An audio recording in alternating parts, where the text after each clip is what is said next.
when I tell people, and if you've ever seen me post about things, I talk about me being the lucky one, and I died in a car crash years ago, and they revived me on the side of the road. So I always say that I'm really the lucky one, right? I mean, I've had 2 lives. Wow. Not a lot of people can say they have a 3rd life, and I do. So I really do. That's why I pour myself into my organization and helping people, because, if I don't, I'm not doing what God saved my life for. Right. So that's why I'm so passionate about the things I'm involved in, is because I got a bonus life that no one else gets. And I could remember getting picked up to go home. And as soon as they got me in the wheelchair and wheeled me to the front door, my wife was picking me up, and I sat in the passenger seat, and I closed the door, and I started just bawling, because it was a tough deal. Yeah. So, but a lot of people didn't make it, and I'm very lucky that I did. Yeah.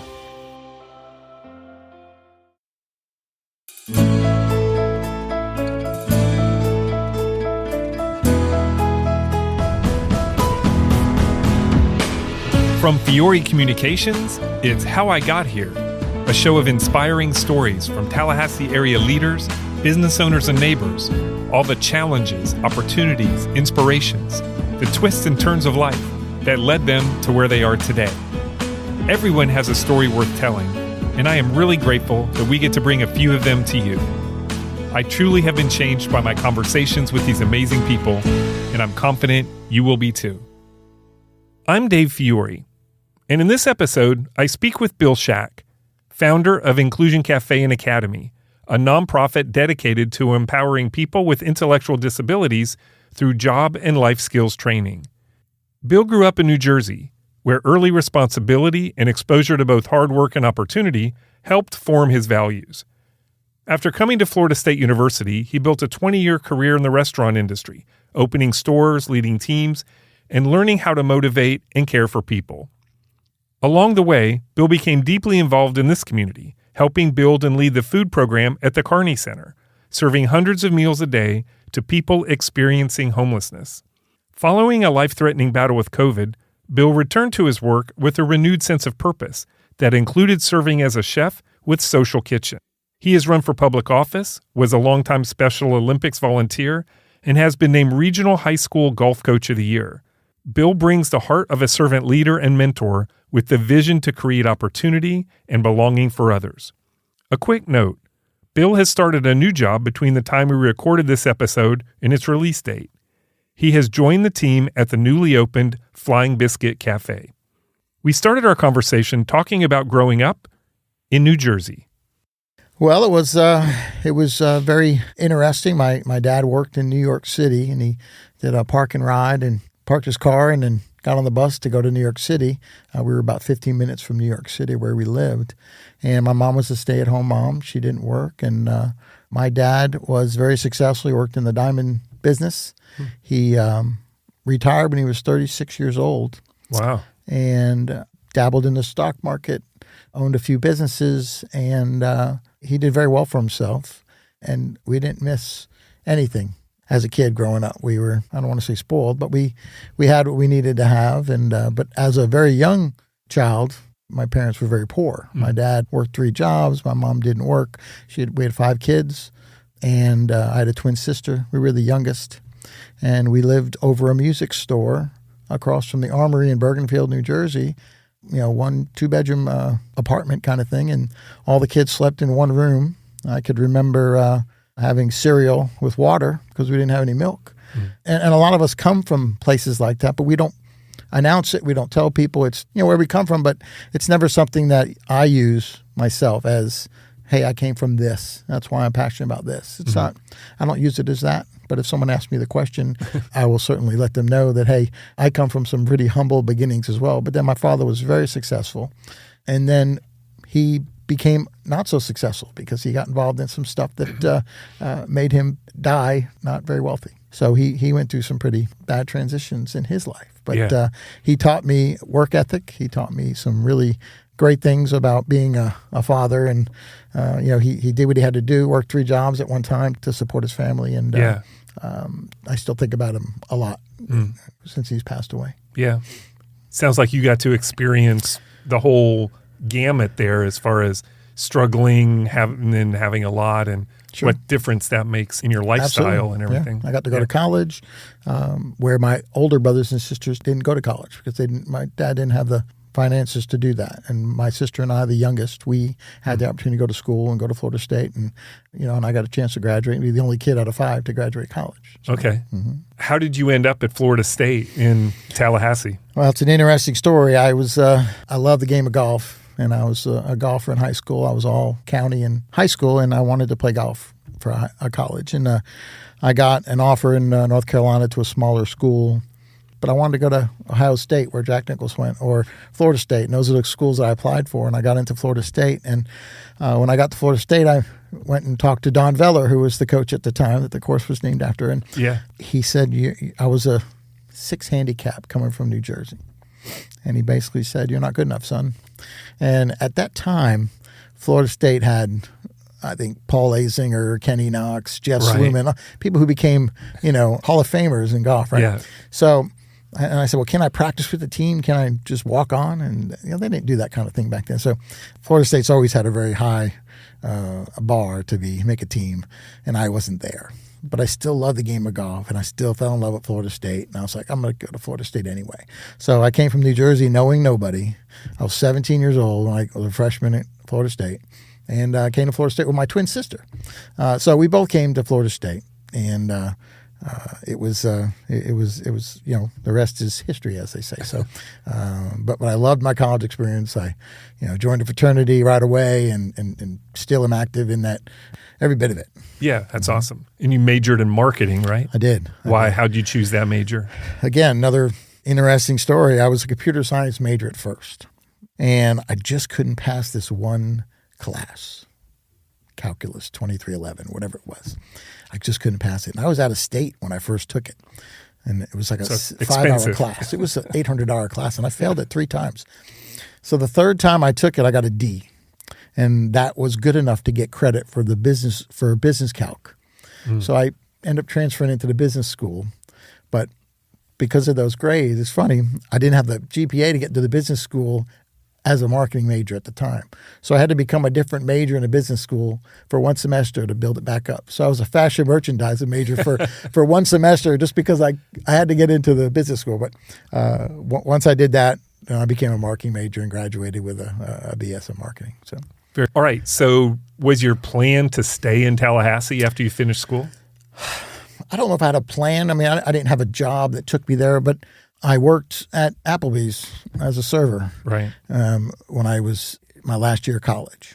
And I applied to some places and some marketing agencies, but they all said you needed to have a master's. And, so I didn't get hired at any marketing firms. But I worked at Applebee's as a server, and then I got the offer to become a manager at Applebee's. But I had to move to Dothan, Alabama.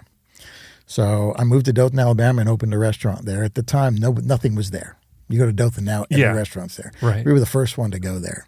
So I started a career with Applebee's that spanned 20 years, working with that company, moving to different cities, opened stores in Gainesville and Panama City, and then always came back to Tallahassee. Mm-hmm. I was the youngest general manager to be promoted to GM. Then I became a director of operations at one time and started an organization, or our franchise at Applebee's started Qdoba Mexican Grill, if you remember Qdoba here. Sure.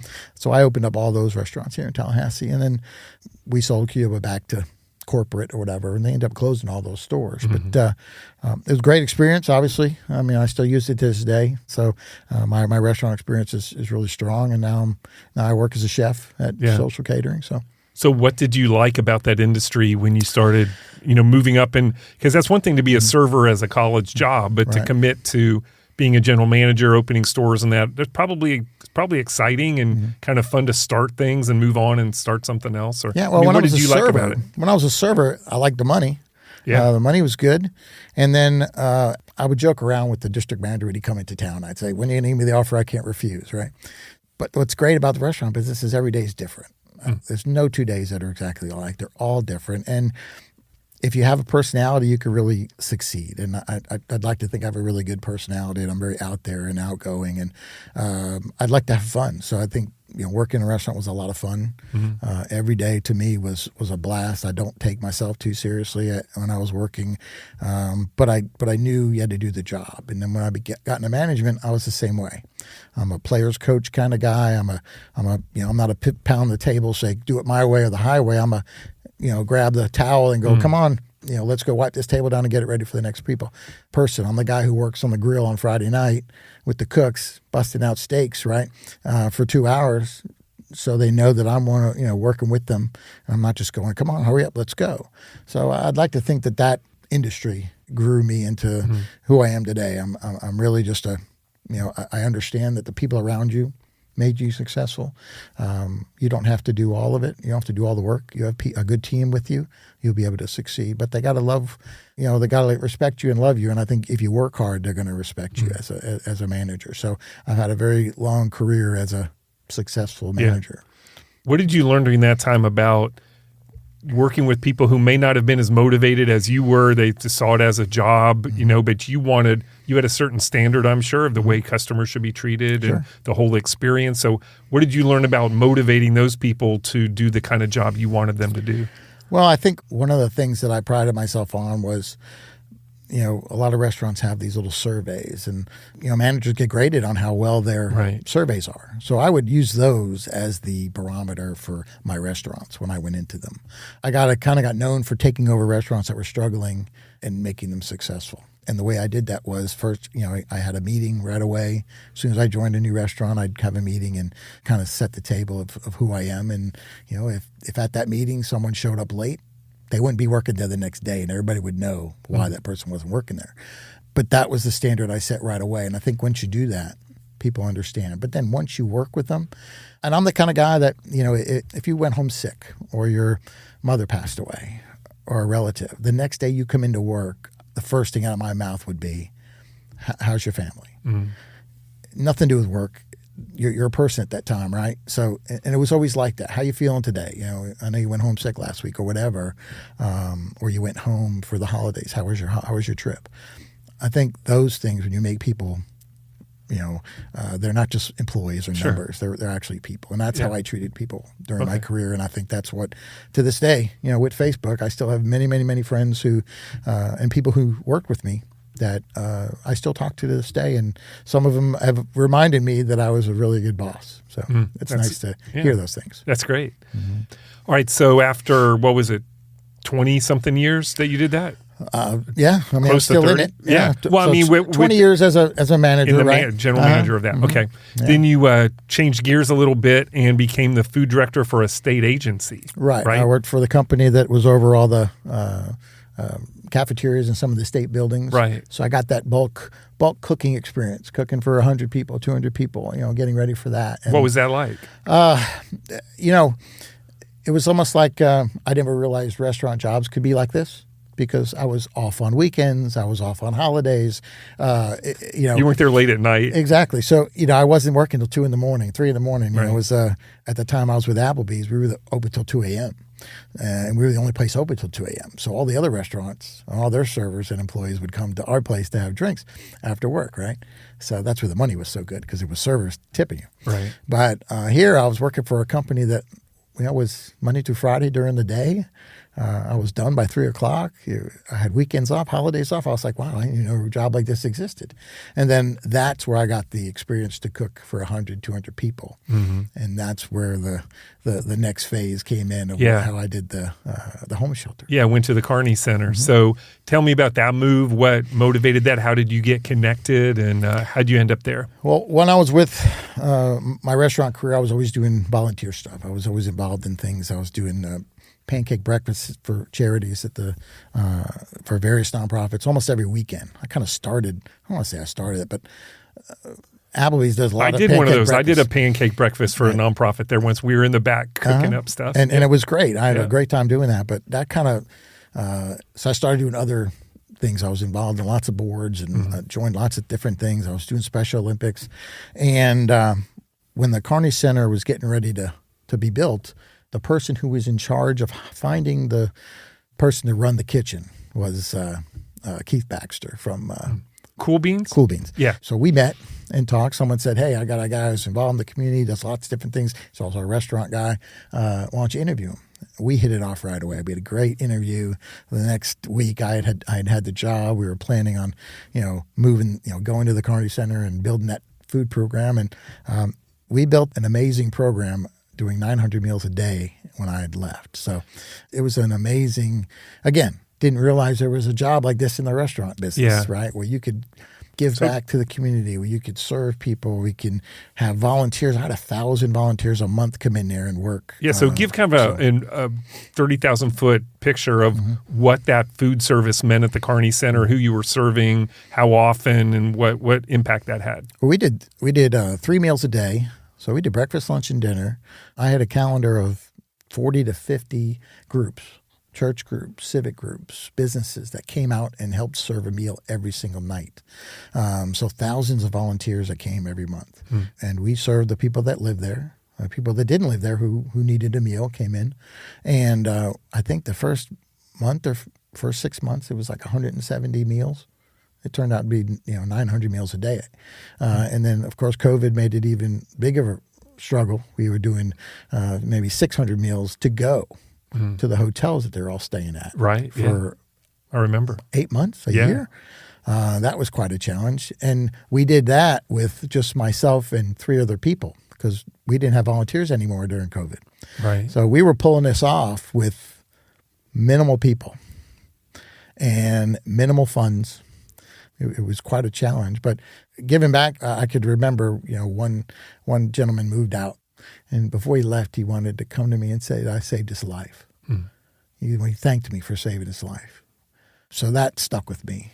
And that's why a place like that is so important. I was going to ask what impact we know what impact that had on the people who are receiving the food, but what impact did it have on you to see what you were doing and how much it meant to people? Oh, no. I was very actively promoting what we did. I thought what we were doing inside that building, was truly amazing. Now, full disclosure, I'll tell you that I believe the mission of that place has changed. I don't believe the original mission of what they wanted to do there is happening now. But, I've been away from there for a while. So, but what they originally planned, I wish that would have happened because that would have been an amazing thing in our community. All right. So you were there for about 6 years or so? 6.5 years. Wow. Okay. All right. So in 2021, you made another big change and moved to Social Kitchen, right? Right. Which is part of the For the Table hospitality group owned by Matt Thompson and his partners. I've had Matt on the podcast and have immense respect for what he and his partners have created there. So how did you fit in? How did that happen? And what role do you play with them? Again, how it happened was because of what happened and me getting let go and catching COVID. I spent 11 days in ICU and almost died. I was fighting for my life and spent 11 days in ICU. And then when I got home, I was on oxygen for 2 months recovering. And one of the calls I got that when you're ready, you let me know. And it was Matt Thompson. And some other people, Dan Campbell, from Wash Around the Clock. I've had Dan on the podcast too. He offered me a job. A good friend of mine who I knew from my Applebee days, Johnny Strowang with Red Elephant, all offered me positions when I was ready. But Matt said, when I'm ready, and he introduced me to Angela Walker, who owns Social Kitchen, and we met and had a great conversation, and they actually created a position for me. So the rest is history. So here I am over 4 years now with them. And it started with just giving me an opportunity because I couldn't work full time. I was still recovering. I was working part time, and I couldn't do a full time job. I couldn't commit to a full time job. So I don't want to skip over this because when you said you had COVID, a lot of people had COVID, but not a lot of people spent time in ICU and months on oxygen. So talk a little bit about that time in your life. That must have been just incredibly scary. It was very scary, and I begged God to save me. And my wife, when you're in the COVID wing or the COVID floor, my wife had made notes. I couldn't talk to her. I didn't talk to her for a week during that time. She couldn't come and see me, obviously, but it was a really tough time. And during that time, she would call the nurses, and they'd talk to them like twice a day. She would call the nurses, and she'd make notes. And when I got home and got well or was getting well, we went over these notes that she wrote. And she'd talk about my numbers, 80, I never got on a ventilator, but I was on the high flow, like the level below it, or above it. I had the tube in my nose, and I had a high flow thing that helped me as well. So, but it was scary because it was hard to breathe, and it was very difficult, and I wanted to give up. And one of the things my wife said is, after a week of not talking to her, I finally texted her. She was shocked to get a text from me because I finally was strong enough to send her a text. And she said, I told her I couldn't sleep, and I wanted the doctors to give me something. I said, can you help me? I was panicking that they were giving me remdesivir or something. That was my treatment, and I felt like it wasn't going in my. I was hallucinating, like it wasn't going in. So I was angry. I was like, it's not going in.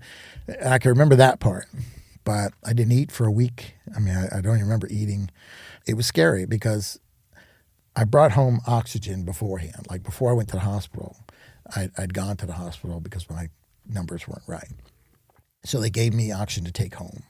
Well, I didn't realize how quick those tanks were going through oxygen. So the next day I couldn't breathe, and we called 911, and I didn't want to have the ambulance come, but my wife pulled her car up to the front door, and I couldn't make it from the seat by the front door to the front door. I couldn't walk. So we called 911. I didn't want all that, right? But anyway. Probably smart that you did. Because, they saved my life because when they got to me, they said, your oxygen tank is empty. So it was empty. They don't know how long it was empty, but I wasn't breathing any oxygen. So they put me in the ambulance in front of my house for almost 30 minutes to get me straight before they took me to the hospital. My wife was going to take me to the hospital. I never would have made it. Wow. So, they saved my life, first of all. So then I went to the hospital, and they didn't have a room free right away. If you remember, it was August of 2021. It was the busiest time at that time. So I stayed in the basement for half a day. And then finally at like 4 a.m, I got a room. I went up to a room and spent, again, I don't remember a week, but I remember day 8. And Dr. Hill, I'll never forget his name. And we were going to have a beer one time. So, but Dr. Hill, the nurses were so great. My wife told me to play music to get to sleep. So I'd have my cell phone up by my chest and I'd play music to go to sleep. Yeah. And it really helped. And they also got the nurses to come in my room and listen to music with me. So that was fun for them because they were having a tough time at that time. It was a tough battle. But one of the notes that stuck out on my wife's notes from the nurse was 34/35. So when I asked her what that note was, she started to cry. She said, and I might too, but she said, the nurse said that 35 people were on the COVID floor and 34 of them died during that time. Wow. So when I tell people, and if you've ever seen me post about things, I talk about me being the lucky one, and I died in a car crash years ago, and they revived me on the side of the road. So I always say that I'm really the lucky one, right? I mean, I've had 2 lives. Wow. Not a lot of people can say they have a third life, and I do. So I really do. That's why I pour myself into my organization and helping people because, if I don't, I'm not doing what God saved my life for, right? So that's why I'm so passionate about the things I'm involved in is because I got a bonus life that no one else gets. And I could remember getting picked up to go home. And as soon as they got me in the wheelchair and wheeled me to the front door, my wife was picking me up and I sat in the passenger seat and I closed the door and I started just bawling because it was a tough deal. Yeah. So, but a lot of people didn't make it and I'm very lucky that I did. Yeah. Well, thanks for sharing that. Yeah. That's an amazing story. All right. So you're at For the Table, a social kitchen, and you are a chef there, right? Yep. So at that point, what are you doing? What's your job? Well, when I started, they created a position for me basically to help they just had built a commissary kitchen, not at the club. They work out of the country club, right. Capital City Country Club, but they built another kitchen out on Carolina Street. So my job was to help get that set up. Okay. Almost like opening a new restaurant. So it was kind of fun. At the same time, I was helping do what I've done before. I've opened restaurants before from the ground up. Nailed all the pictures to the wall and the charts and the things that go on the walls, safety charts and things. So that was my job to help get that open. Okay. And then do whatever, help prep things and get ready for some food things. But then about 3 years ago, believe it or not, they had been doing this prepared meal program, and they kind of stopped it because it wasn't really doing well. So they started back up with this prepared meal program. So I approached them, Angela, and said, look, let me do this prepared meal program. You don't need all these bodies working on it. It's just a one-person job, right? So let me do it. So for 3 years now, I've been doing their prepared meal program. So every week, Social Kitchen offers 3 meals, gourmet meals for a really, really cheap amount of money. Yeah. And I prepare them. Around the same time, you started the Inclusion Café and Academy and the whole program. So let's talk about where that came from, how you started, what that is, and then we'll talk about where you want to take it. Well, in 2021, I'd run for political office in 18, and I ran in 20. And instead of running for office in 2022, I said, I'm going to start a nonprofit. Okay. And again, I've been passionate about the nonprofit community or the intellectually disabled community for a long time. Plus, I have a son who had a job during COVID, had a job in a hotel cleaning tables and doing continental breakfast kind of stuff. And then when COVID came, he lost his job.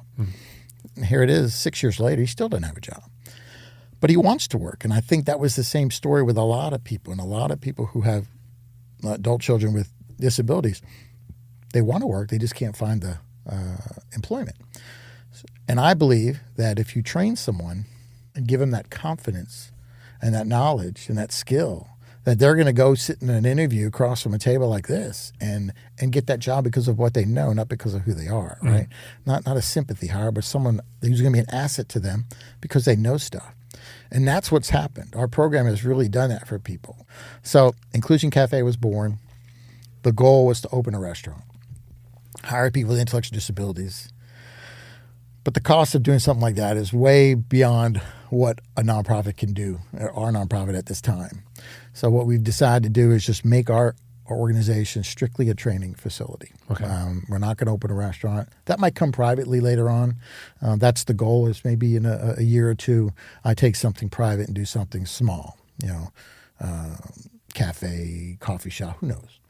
But because I still believe there's room for that in this community. I think people will support it. But we've had amazing support of what we do. And so we do a whole application process. We do a 16-week training program.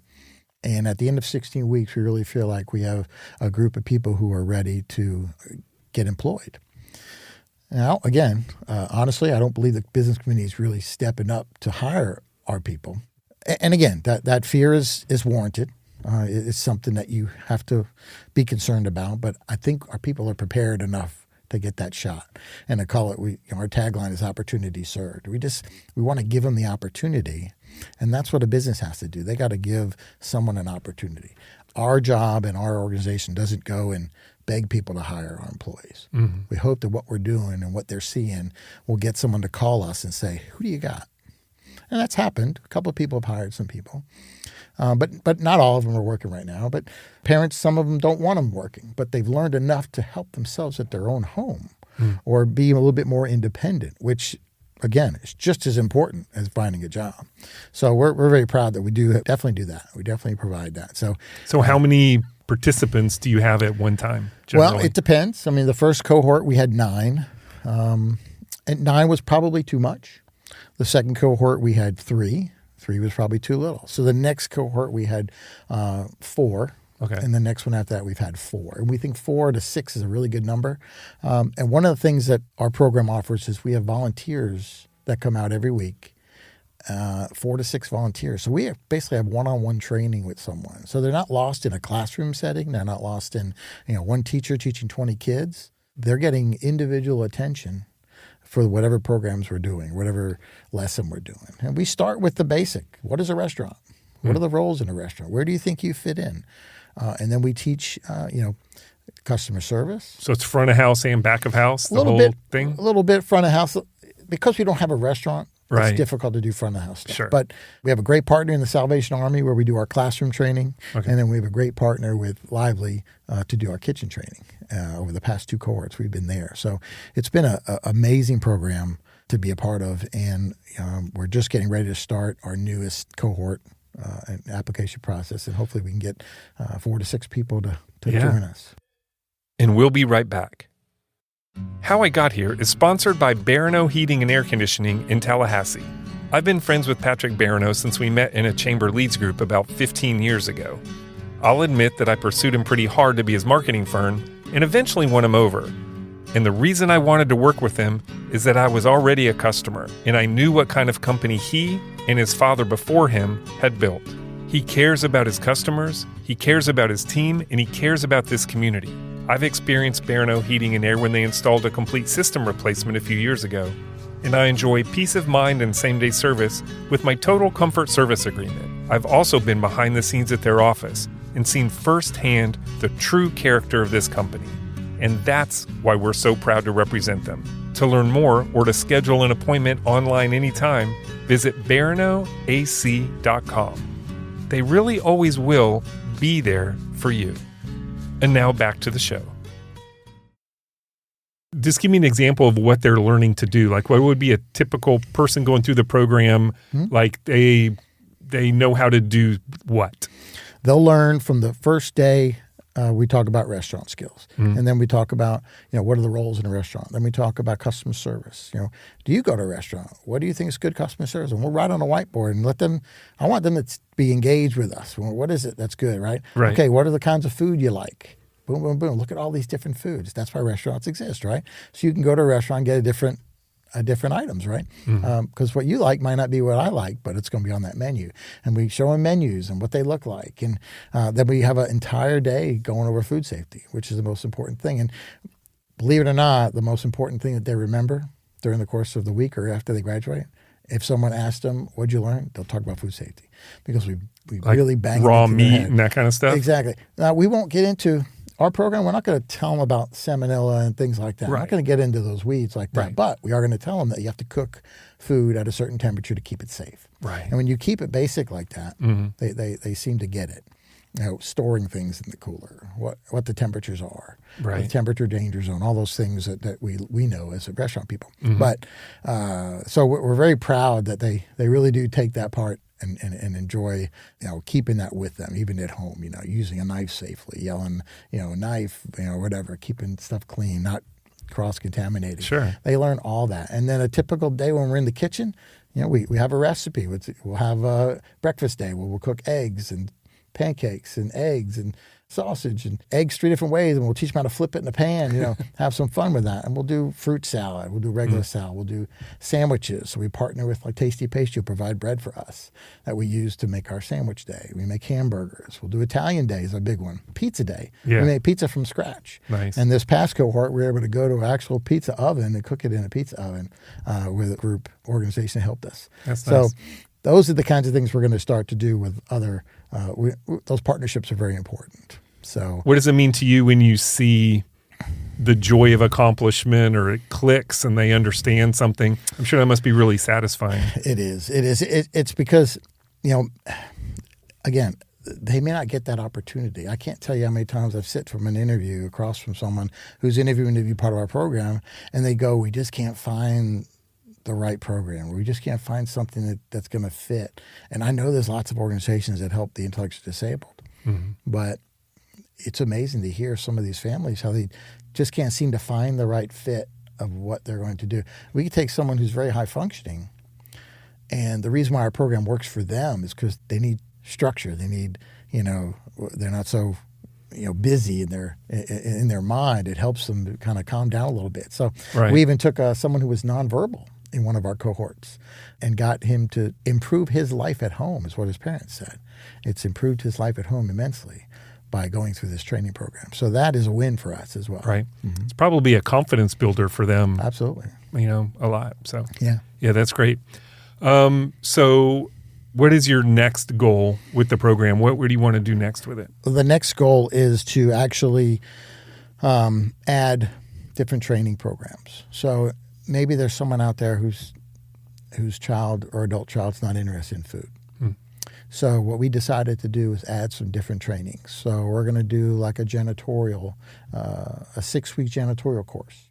Can people get a job doing janitorial work? Absolutely. Maybe a packaging and manufacturing job? Can they put together packages? Can they put together things that get shipped? Maybe we partner with Amazon in some fashion. Those are all things I believe can happen. I'm going to meet this afternoon with a guy who owns a painting company. Maybe we'll do a 6-week training program on how to paint, trim and things like that. All those are jobs that somebody can do. Working in a dry cleaner, putting tags on clothes, hanging clothes up, putting the plastic wrap on it. Again, those are jobs people can do. And it, gives someone that confidence that they can have a job doing things like that. Right. Maybe retail, learning how to be a cashier, learning how to work in a store, how to fold clothes and put it on a rack or put it in a pile. All those things are done by someone at a department store. Why can't these jobs be available for someone like that? But they have to know the skill. And so we have to find partners that are going to partner with us. So that's the biggest thing right now is finding those partners, the painting company, maybe photography. I've talked to a photographer about doing a program where we teach them how to do photography. Maybe not for a job, maybe just as a hobby, but something to get out there and do stuff rather than, being warehoused at home, watching TV and playing on a video game. We got to get them out doing stuff. Right. And if we can teach them some things, that'll be really great. So that's the next evolution of our program. And down the road, we're actually thinking maybe we turn this into an actual school. So that's big plans. Yeah, sure. But a 5-day-a-week school, because I know parents are looking for something like this. And if we can help provide it, great. So I don't know if a school will happen this year, but that's something our board and I are thinking about doing in the future. That's awesome. Yeah, I can see the benefit of that. That's So, great. All right. Well, thank you for all you're doing with that. I know that fills a real need in our community, and I know a lot of families benefit from that. So thanks for what you do there. You're also involved in other ways, going back to your love of golf. You're also the head coach of the Florida High girls team, right? So how did you get involved with that, and tell me about that? Well, I spent 20 years coaching Special Olympics golf. Okay. So I've always been passionate about golf, and again, after I didn't, make a team or whatever, I always wanted to coach golf or do something. Right. And I'm involved in the First Tee of Tallahassee. I don't know if you know who they are, but it's a mentoring program. We teach kids golf and life skills through the game of golf. Okay. So and a lot of it's done at Title I schools and things like that. So I've been doing that since they came to Tallahassee. So 3 years I've been a coach there. And the boys coach, John Stinchfield, who was the boys coach, is the program director at First Tee. So he had told me my first year with the First Tee, he had said they were looking for a girls coach. And he put threw my name into the athletic director. We met and had an interview, and boom, I got the job. And I've always wanted to coach golf. I've always wanted to do something like that. I mean, I did at Special Olympics, but I always wanted to coach a team. It's kind of like, just something I've always wanted to do. So getting this opportunity was amazing. And the first year, we were district runner-ups. We were Big Bend runner-ups. McClay has an amazing team that we play every week. Yeah. They're just really good.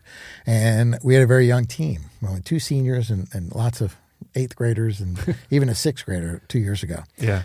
Last year, we had no seniors. We have the best player in the state in the Big Bend who finished second at the state championship this year. We actually won the Big Bend championship this past year. My first year, I was coach of the year. I very surprised. This past year, I was coach of the year again, and I knew I wasn't going to get it. So, but because McClay made it to the regional championship, which we didn't. Right. And I was for sure that the coach there was going to, and she's helped me a lot. The coach for McClay has really been a big help to me. So when they named me coach of the year again, and all our players, all our starters got named all big first team, second team, or honorable mentions. So, wow. We still have a very young team. Next year we'll have 1 senior. It'll be an amazing time. I love it. So you're looking forward to next year? I am. I love it. I think it's one of the greatest things I've ever done, and I'm really proud of the effort. Our girls put in a lot of work now. I mean, a lot of them live by Southwood, and they're on the golf course all the time. In fact, we had a tee time tomorrow to play, but it's too cold. So we canceled that for the next week. But so they're very active. They stay engaged, and I'm very proud of the work that they do. But it's just a passion of mine. I love it. It's just something I've always wanted to do, so it makes it more fun. Yeah, that's awesome. And I still coach First Tee. So if I'm still coaching First Tee a couple nights a week, which is amazing. That's a great program. No, that's younger kids, right? Yeah. We have one program where we have 5-year-olds, 5 and 6-year-olds that we're coaching golf. It's called Little Linksters, and it's just amazing. Just the fun we're having is, and I have like I told you before we started, I'm a personality guy. I have the greatest time. I'm rolling around the ground with them. It's just the funnest thing ever to watch these kids hit a golf ball and see their excitement of hitting it. Yeah. So there's nothing better than teaching that game, and it teaches you lots of good life skills, perseverance, and not to dwell in the past. It just teaches you really good skills. That's why I love First Tee so much. It really helps kids mature. Yeah.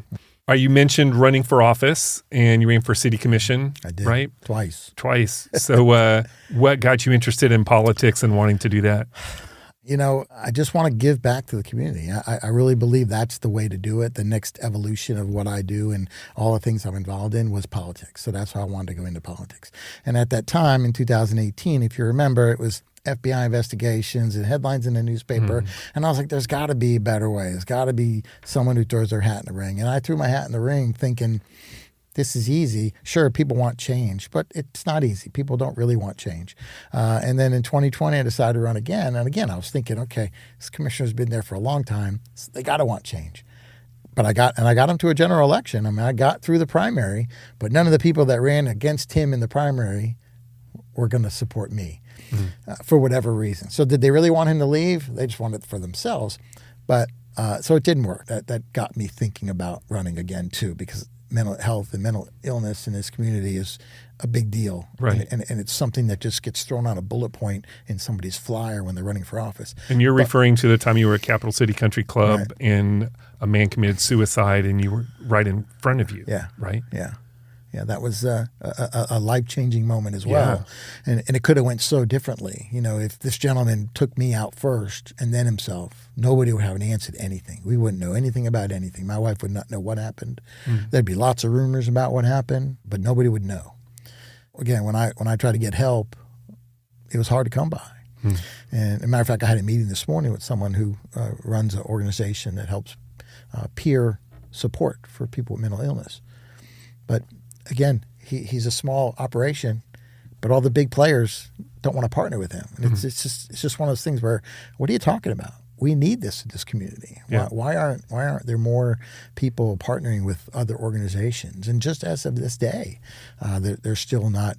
They're fairly new, but nobody's really doing enough to help people. It's a problem. So again, it's just an issue in our community we've been talking about for years, and nothing's getting accomplished with it. So that's another reason why I was like, you know what? That's not the spark that did it. To be honest, the spark that did it was Charlie Kirk's murder. And again, as a Republican, I've been quiet for a long time, trying to protect my nonprofit. And when Charlie Kirk died and got murdered, just talking, it made me think, why am I quiet? Why do I have to be quiet about who I am as a person to protect something? And that's really the catalyst that got me to do that. Interesting.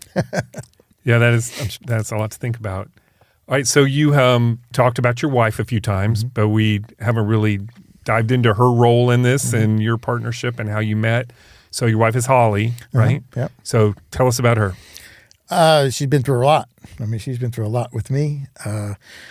Running for office is a challenge, and having to be a wife of someone running for office was very tough. She's very supportive. My wife and I battled pregnancy and trying to have a baby. My wife went through IVF 9 times to try and have a child, and we were unsuccessful. So we ended up going to adoption. And again, you got to be very strong to go through adoption and look, almost every weekend we were shopping for kids, if you will, looking online for pairings. And out of 285 kids that we put a request in for, we got matched with 1. So again, we talk about politics. I always thought I'd go to Washington down the road and champion things like this, get my start locally and go to Washington and champion things like adoption and foster care because it's broken. It's very broken. And I was like, this can't be the way it works. Right. 285 kids that need to be adopted, and you only get matched in quotes, right? With 1. Yeah.